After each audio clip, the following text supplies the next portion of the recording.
Our next guest can be described as a builder of bridges and breaker of barriers. With one foot planted firmly on each side of the world's longest international boundary, Gail Harrison is a dual U.S.-Canadian citizen, and she uses that broad outlook to inform her daily work, where she is executive director of the Lakeshore Ethnic Diversity Alliance. Joining us from Holland, Michigan, perhaps with news that the tulips are popping up, Gail Harrison, welcome to Feel Like You Belong. Well, thank you very much, Alan. It's good to be here today. So what has this understanding of knowing the U.S. and Canada taught you? That there are various perspectives to how the world works. Even though we in the United States perceive Canada as being kind of a duplication of ourselves, Canadians do not believe that and see a whole lot of separate ways of perceiving the world, interacting with the world, and engaging with the world. Having said that, I will say that the Canadian and U.S. relationship is one of the closest in the world internationally, and we have many cousins and brothers and husbands and wives, children and in-laws and so forth who have blended in families internationally, so I am certainly not unique. What's one really great thing about the United States, and then on the flip side, what's one really great thing about Canada? I think in both countries, the fact that they're democracies and that you have freedom of speech and that you have a vote that counts are critically important to both countries and how citizens are able to engage in their countries. Canadians it is the most multicultural country in the world. Their immigration policy is really significant in terms of impacting their population. The Canadian population is 35 million people, which is a very small population for a landmass that size. There is a lot of immigration that takes place in order to build a workforce in Canada, and there is a lot of work that has been done across the nation on multiculturalism. So with the Lakeshore Ethnic Diversity Alliance, when we look at models for advancing workforce diversity and reducing disparities, we often look to models that have been developed and identified in Canada. And in fact, so many of those programs are supported by the Canadian government. By the Canadian government, absolutely. And Justin Trudeau, who is the newest Prime Minister, has just appointed his cabinet is 50% women. It is people from indigenous cultures, new immigrants, people from many, many different racial and ethnic groups. So there is a strong dedication to recognizing the importance of being a comfortably diverse environment and to multiculturalism. I remember when Hong Kong reverted to Chinese control, that there was a big exodus of, I think, maybe wealthy Chinese Hong Kongers out into the world, and many of them came to Western Canada. And actually, even in the little town from which we hail, Forest, Ontario, which when I was itty-bitty was 2,500 people and has now grown to 2,600 people 60 years later, it is a community that has people who have relocated from Hong Kong who run businesses in the community. The other thing that I had learned was just very interesting is that obviously hockey is big in Canada. Obviously, and I didn't want to present it as a stereotype, but I mean it is maybe the national sport, and there is a network, a broadcast network for hockey in Punjabi. And actually, you need to keep an eye on the Toronto Raptors because we may end up dominating in basketball as well. Okay, well, good for Toronto. Yeah, so good for Toronto. A fine city. I want to change topics. You are coming up on a 20-year anniversary with LEDA. The Lakeshore Ethnic Diversity Alliance turns 20 years old in June. And you were there for the birthing. Yeah, I was the founder. So talk about the genesis for that and where you have grown since. Well, let me say that the Lakeshore Ethnic Diversity Alliance actually started out as the North Ottawa Ethnic Diversity Alliance because it was in the northwest quadrant of Ottawa County, actually Grand Haven. There was a family that I learned of, and let me say that I've only been in the community for 30 years now, which makes me a newbie by contemporary standards. But I was really kind of surprised I was disappointed in the lack of diversity in the community. West Michigan, we should say in general, is because of the Dutch immigration, fairly white.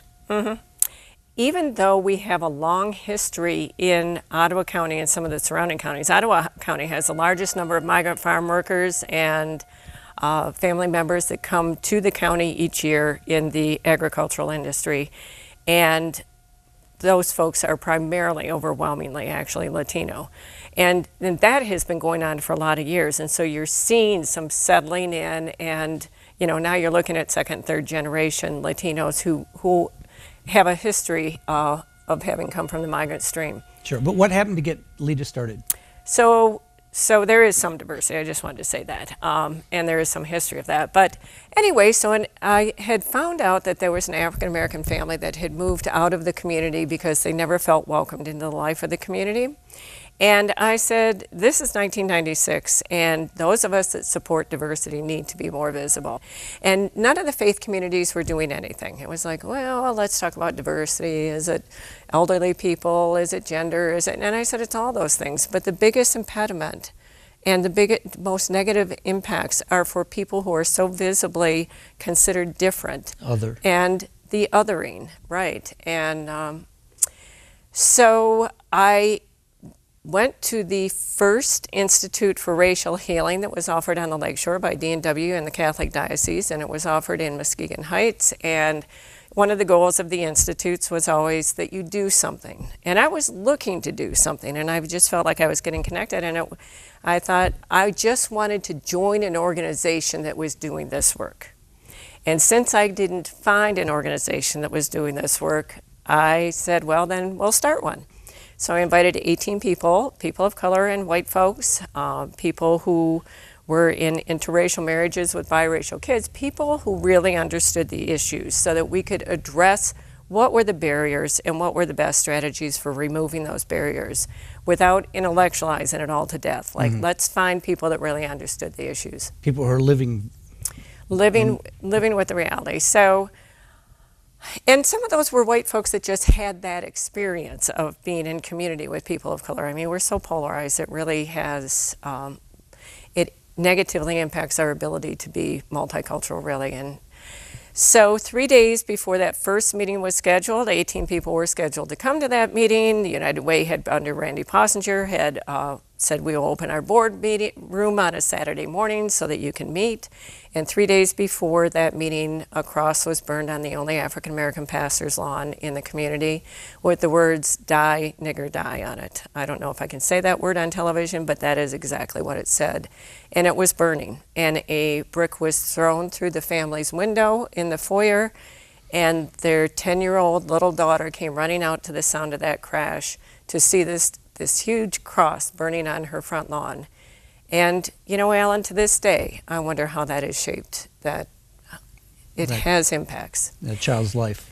As a result of that, it wasn't because he was part of our team, because nobody knew who these 18 folks were. It was not about that. It was simply an individualized hate crime, which is what most hate crimes are. His African-American son was dating somebody's white daughter, and they weren't happy about it. So what that did is created a lot of interest in the meeting we were holding. And so that team of folks met together and evolved into the North Ottawa Ethnic Diversity Alliance and evolved into the Lakeshore Ethnic Diversity Alliance. For the first 12 years, it was a staff of one. That was me. And I had a very part-time administrative assistant, about average 6 hours a week. But I was never alone because there were literally hundreds of community members who were engaged in this work. And we would not be a staff of 9 today with a $500,000 budget doing the extensive work that we're doing if it hadn't been for all of those volunteers over all of those years. Sure. And you do, your program, we have to wrap up shortly, but your program is really extended. So you're doing work with migrant families, you're doing, I think, some language exchanges, You're doing workshops, you're doing work in the schools as well. What are you proudest of about LEDA? I think that the thing I am most proud of is the quality of the work that comes out of LEDA. Everything that we do, whether it's the workshops, whether it is the summits, everything that we do is research-based. It's peer-reviewed, research-based. So we are not talking about anecdotal. We are talking about what are best practices. And if I could just speak briefly about the white audience that we engage. So lots of racial equity organizations are working in communities of color, trying to look at disparities, reduce those disparities from the perspective of the internal racial or ethnic marginalized or vulnerable population. Our work is primarily community grassroots work to help white folks understand what is our role in the racial equity movement and what are the best strategies for achieving that egalitarian society that truly about 85% of us who are white want to see. When research has been done on racial attitudes, about 10 to 15%, depending on the survey tool that's used, of white folks are overt racist. They say what they mean what they say. I don't want to be around those people.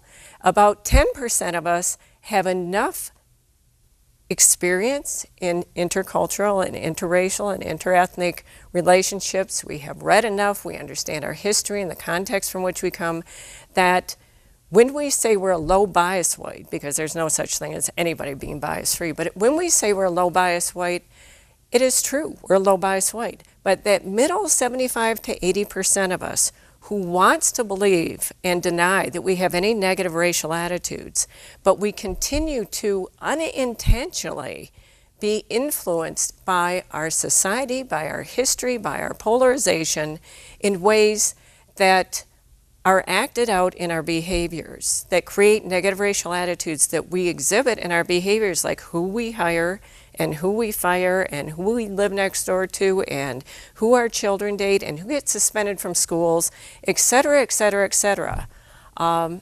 We want to do the right thing, but there is something getting in the way. And what research has told us is that is implicit bias. It's those unintentional biases that influence our behavior. Because we all have a history of processing media and events and racist Grandpa Joe, and that's all in the back of advertising and who we see and don't see on the newsstand covers and etc.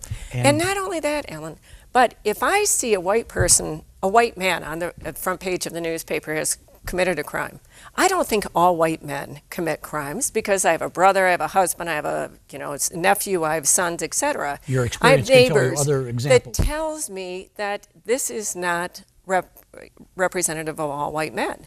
But if I see a picture of an African American who has been committed a crime, then I translate that to all African American men, because that's what I read about, and I don't have other relationships to dispel those pervasive biases. Sure.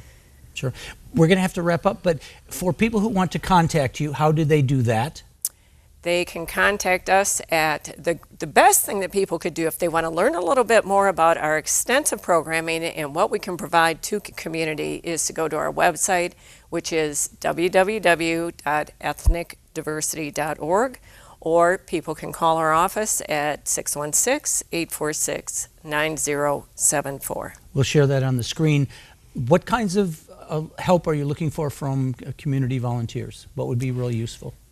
We need help every year, 4 times a year, with our Calling All Colors conferences, which are for middle school students and high school students. We need dialogue facilitators. We train people in those facilitation dialogues. We need people to help to be mentors in our migrant mentoring program, where once again we will walk them through a cultural competency conversation about what are cultural norms and how do you provide supports to families that don't struggle because they don't love each other, but struggle because parents are in the field for very long hours, they're geographically isolated, etc. And we always need volunteers for our Summit on Race and Inclusion, which happens in typically May, and it will have just passed by the time this is aired.